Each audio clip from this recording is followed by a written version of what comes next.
सपने तो सब देखते हैं, लेकिन ज़रूरी नहीं कि हर सपना पूरा हो। सपने देखना गलत नहीं है, लेकिन हर अनरियलिस्टिक सपने का पूरा होना सही भी नहीं है। आज हम एक ऐसा ही चैप्टर पढ़ने वाले हैं।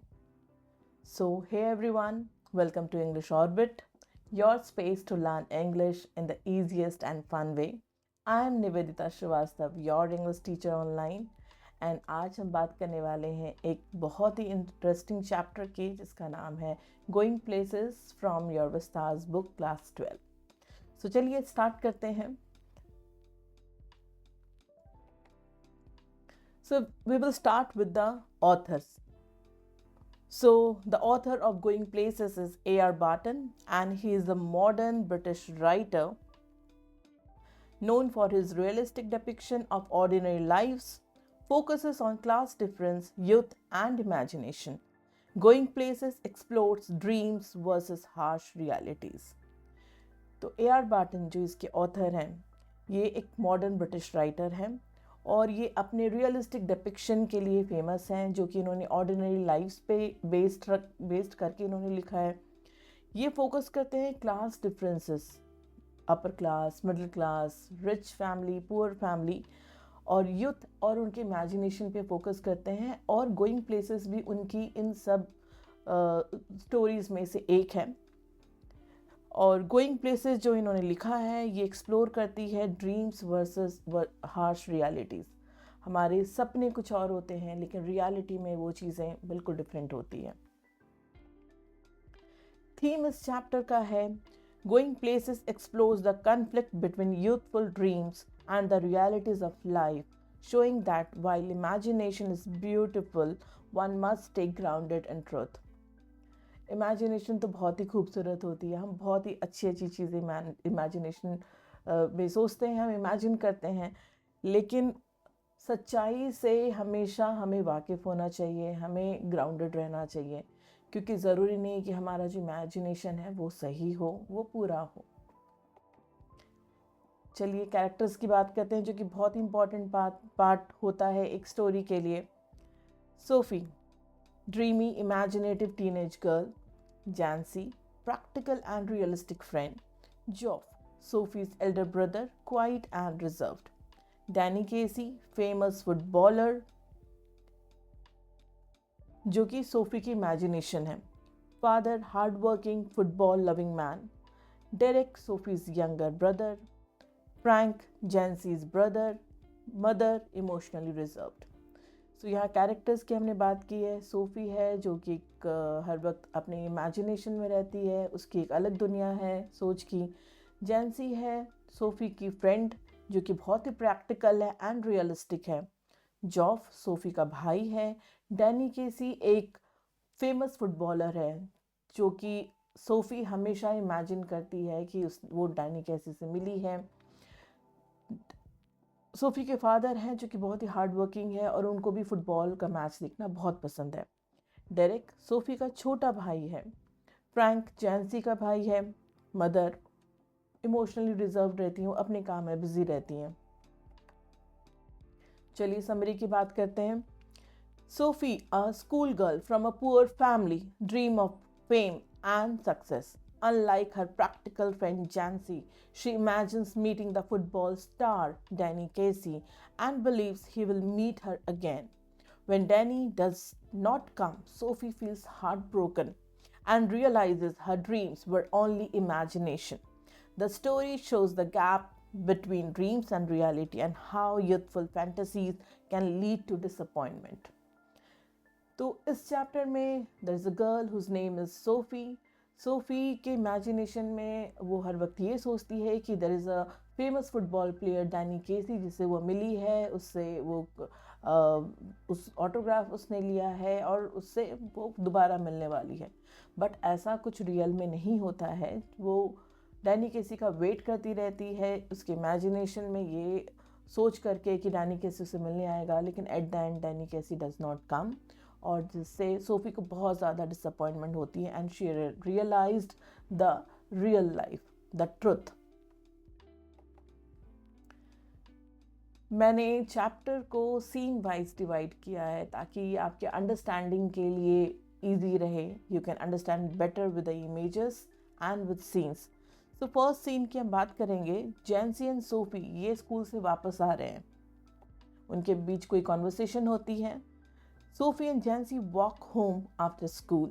Sophie dreams of becoming a manager, actress, or fashion designer and having her own boutique.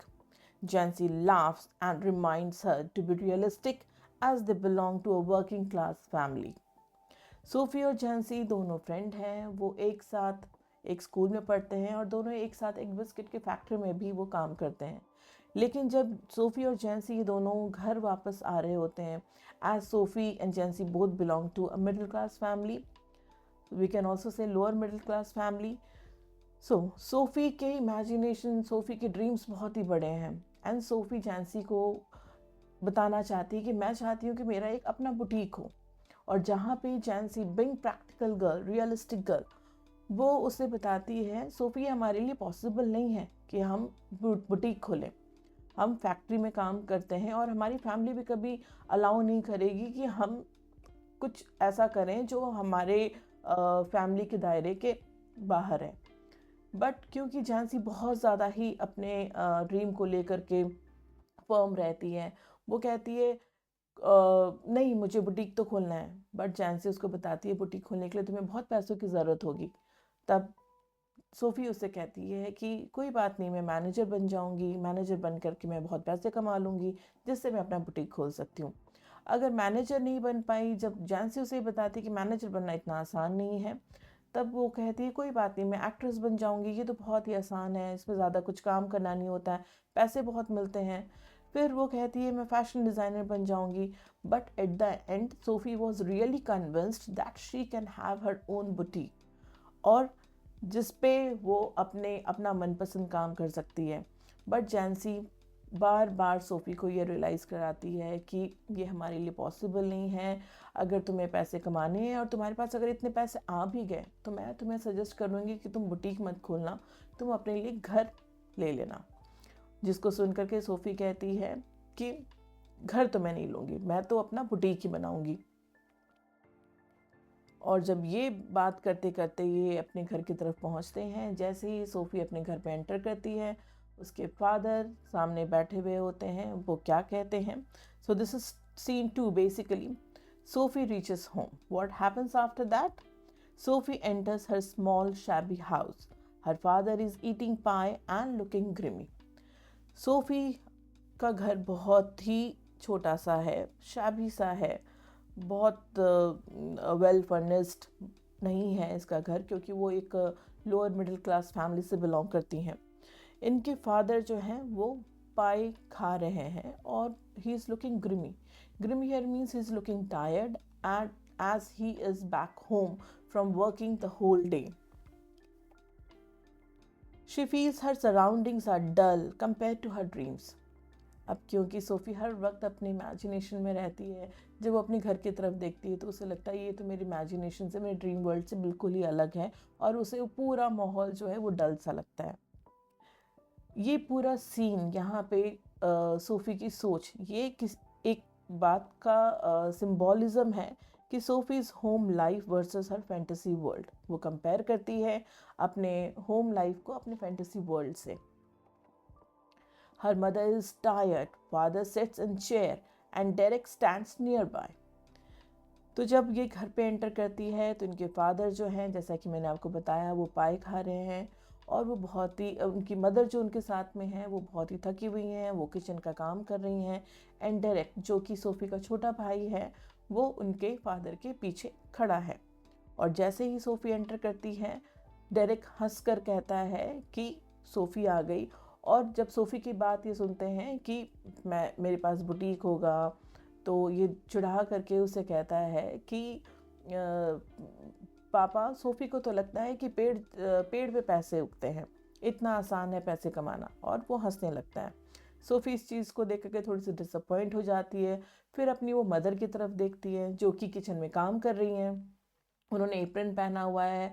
Apron जब हम पहनते हैं पीछे, जब हम वो टाइट करते हैं उसको, जब बहू को बांधते हैं तो वो भी लूज़ है, बहुत सारे बर्तन पड़े हुए हैं किचन में जहाँ पे उनकी मदर काम कर रही हैं। तो सोफ़ी को अपनी मदर को देख करके बहुत बुरा लगता है और ये सब वो अवॉइड करना चाहती है। वहाँ से वो जाती है अपने भाई के पास, बड़े भाई के पास, जॉब के पास। So now scene 3 here is Sophie talks to Geoff. अब जैसे ही जॉब के कमरे में सोफ़ी जाती है, वो जॉब से बात करना स्टार्ट करती है। जब उसने जॉब को देखा तो जॉब अपनी मोटरसाइकिल के पार्ट को एक कपड़े के ऊपर रख करके he was trying to repair that. और जॉब जो है वो एक मैकेनिक है, ही इज़ एन अप्रेंटिस, वो ट्रेनिंग ले रहा है। तो जब जॉब ये काम कर रहा होता है, मोटरसाइकिल के पार्ट को रिपेयर कर रहा होता है, तो उस टाइम पे सोफ़ी उसे देख रही होती है और देख करके वो अपने बारे में सोचना शुरू कर देती है कि जॉब की लाइफ कितनी अच्छी है, ये बाहर जाता है, घूमता है, सिटी में जाता है, कितना एंजॉय करता होगा। जॉब जो है बहुत ही क्वाइट है, ज़्यादा बातें नहीं करता जब तक ज़रूरत ना हो। Sophie shares her dreams and wants to go places with him. अब सोफ़ी ये बताना चाहती है उसे कि मैं भी बाहर घूमना चाहती हूँ, मैं भी बाहर जाना चाहती हूँ, और अपनी ड्रीम्स जो है उसके साथ शेयर करती है। Now, scene 3, Sophie talks to Job. She imagines riding behind him, dressed beautifully, exploring new worlds. She believes the world is waiting for her. So the theme here of the whole scene is adolescent longing for freedom and glamour. जब job के लिए उसे लगता है कि job बाहर जाता है और वो अच्छी लाइफ देखता है, और सोफ़ी का भी मन है कि वो भी बाहर जाए जॉब के साथ में।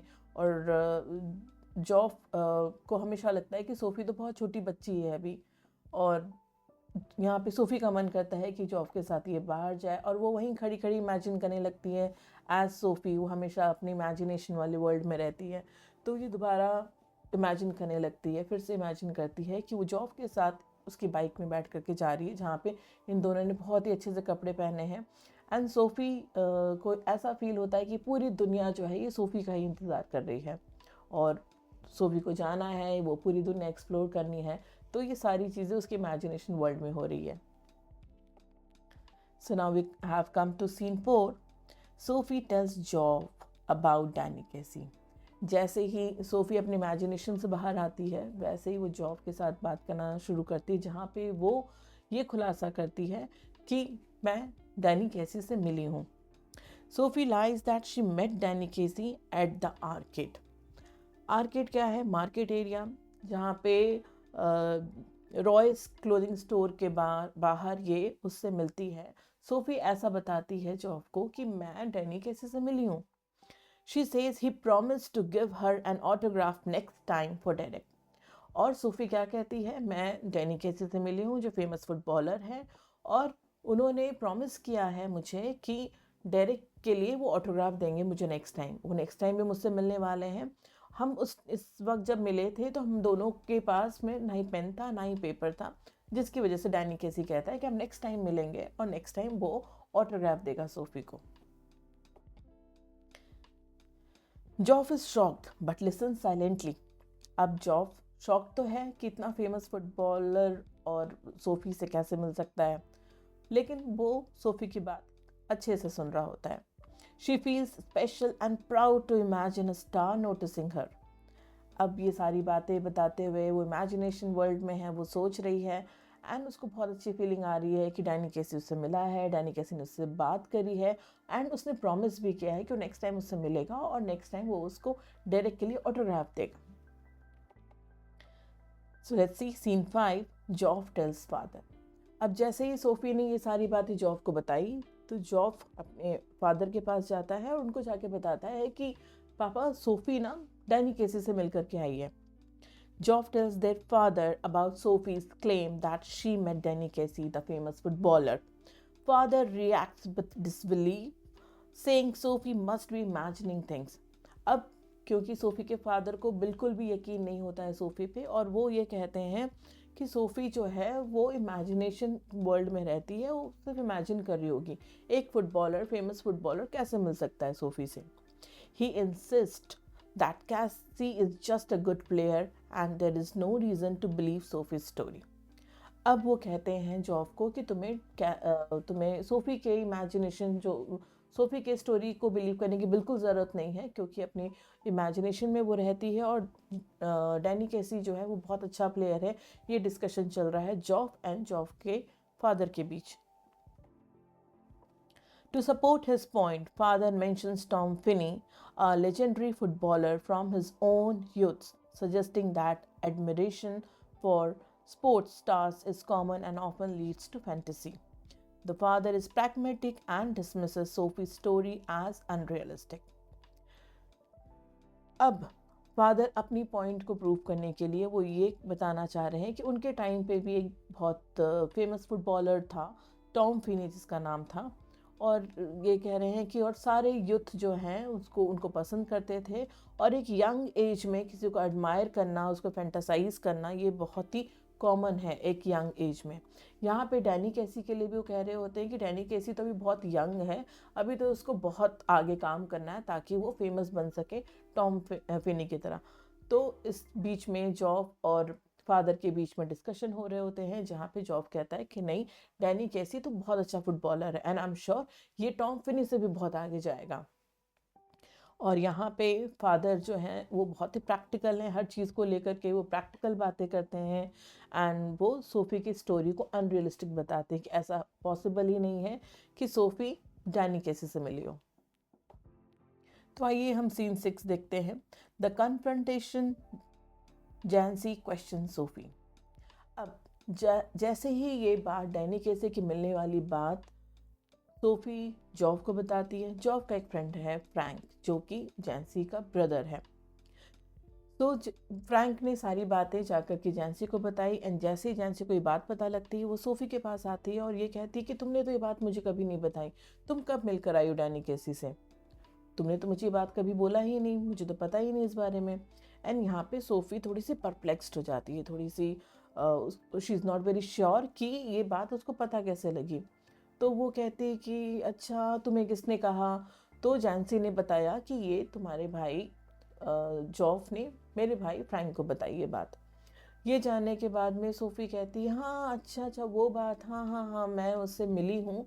लेकिन बात करते करते ही सोफ़ी को ये पता लगता है कि जैंसी को पूरी बात नहीं पता है। तो जैंसी कहती है कि हाँ तुमने मुझे नहीं बताया। सोफ़ी ने कहा कि नहीं, मैं नहीं चाहती कि सबको पता हो, और मैंने तो सिर्फ जॉब को बताई थी ये बात, मैं नहीं चाहती सबको पता हो, अगर मैं किसी को बताऊंगी तो ये पूरे लोग सभी लोगों को पता लग जाएगा। एंड सोफ़ी का मानना था कि जैंसी को अगर कोई बात बता दी जाए तो वो बात पूरे नेबरहुड में फैल जाएगी। बट जैंसी कहती कि नहीं नहीं, अब तुम्हें मुझ पर ट्रस्ट करना चाहिए, मैं किसी को नहीं बताऊंगी।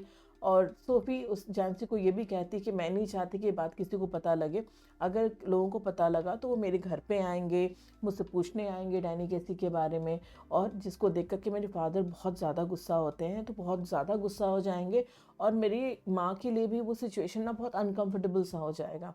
तो इसलिए मैं नहीं चाहती कि ये बात कहीं और किसी को पता लगे। तो सीन 6 में अभी जो हमने डिस्कस किया, आइए देख लेते हैं। Sophie angrily tells Jansie that she actually met Danny KC.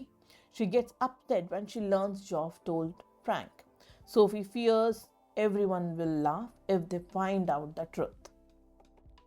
Scene 7 में हम बात करेंगे जब ये सारी कॉन्वर्सेशन इनके बीच में हो जाती है, और जैसा कि सोफ़ी ने सबको बताया था कि डैनी कैसी उससे मिलने के लिए आने वाला है एक पार्क में, जहाँ पे एक बेंच है, एक एल्म के ट्री के नीचे एक बेंच है।